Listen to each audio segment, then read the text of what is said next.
Tourism മേഖലയിലെ ഇൻഡസ്ട്രിയിലെ സംരംഭകരിൽ വലിയൊരു ശതമാനം സ്ത്രീകളാണ്.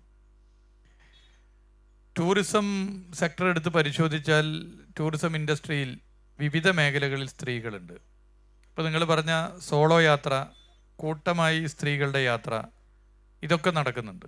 ഈ യാത്രകൾ സംഘടിപ്പിക്കാൻ വേണ്ടി മാത്രം വിമൻ എൻ്റർപ്രണേഴ്സ് തയ്യാറായി വരുന്നു എന്നുള്ളതാണ് പ്രത്യേകത. ഇപ്പോൾ ടാക്സി ഓടിക്കാൻ വിമൻ ടാക്സി ഡ്രൈവേഴ്സ് വരുന്നു. ഹോം സ്റ്റേ നടത്തുന്ന വിമൻ എൻ്റർപ്രണേഴ്സിനെ നമുക്ക് കാണാൻ വേണ്ടി പറ്റും, ആ മേഖലയിലുള്ളവരെ കാണാൻ വേണ്ടി പറ്റും. അങ്ങനെ വിവിധ മേഖലകളിൽ നമുക്ക് വനിതാ സംരംഭകരെ ടൂറിസം മേഖലയിൽ ഇപ്പോൾ കാണാൻ വേണ്ടി സാധിക്കും. ടൂറിസം കേന്ദ്രങ്ങളിലും നമ്മളെടുത്ത് പരിശോധിച്ചാൽ വരുന്ന സഞ്ചാരികളിൽ വലിയൊരു ശതമാനം സ്ത്രീകളാണ്. അപ്പോൾ അതിനെ പരമാവധി പ്രോത്സാഹിപ്പിക്കാനുള്ള നിലപാടാണ് പൊതുവെ സർക്കാർ സ്വീകരിക്കുന്നത്. അന്താരാഷ്ട്ര വിമൻ കോൺഫറൻസ് വലിയ പ്രചോദനമായിരുന്നു. ടൂറിസം വകുപ്പിൻ്റെ കീഴിലുള്ള ഉത്തരവാദിത്ത ടൂറിസം മിഷൻ്റെ വലിയൊരു ശതമാനവും സ്ത്രീകളാണ്, അതിൻ്റെ സംരംഭകരും അതിൻ്റെ ഭാഗമായി നിൽക്കുന്നവരും.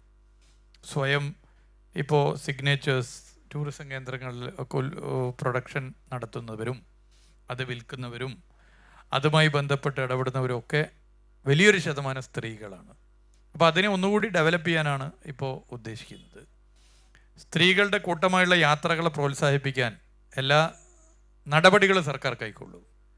കേരളത്തിൻ്റെ പ്രത്യേകത ഇന്ത്യയിൽ ഒരു സംസ്ഥാനത്തും ഇല്ലാത്ത നിലയിൽ സുരക്ഷിതത്വമുണ്ട് എന്നുള്ളതാണ്. ഏതെങ്കിലും ഒറ്റപ്പെട്ട സംഭവങ്ങൾ നമുക്ക് ചൂണ്ടിക്കാണിക്കാനുണ്ടെങ്കിലും പൊതുവായി കേരളത്തിൽ ഏത് സമയത്തും സ്ത്രീകൾക്ക് സഞ്ചരിക്കാനും അതുപോലെ ടൂറിസ്റ്റ് കേന്ദ്രങ്ങൾ ആസ്വദിക്കാനും പറ്റും.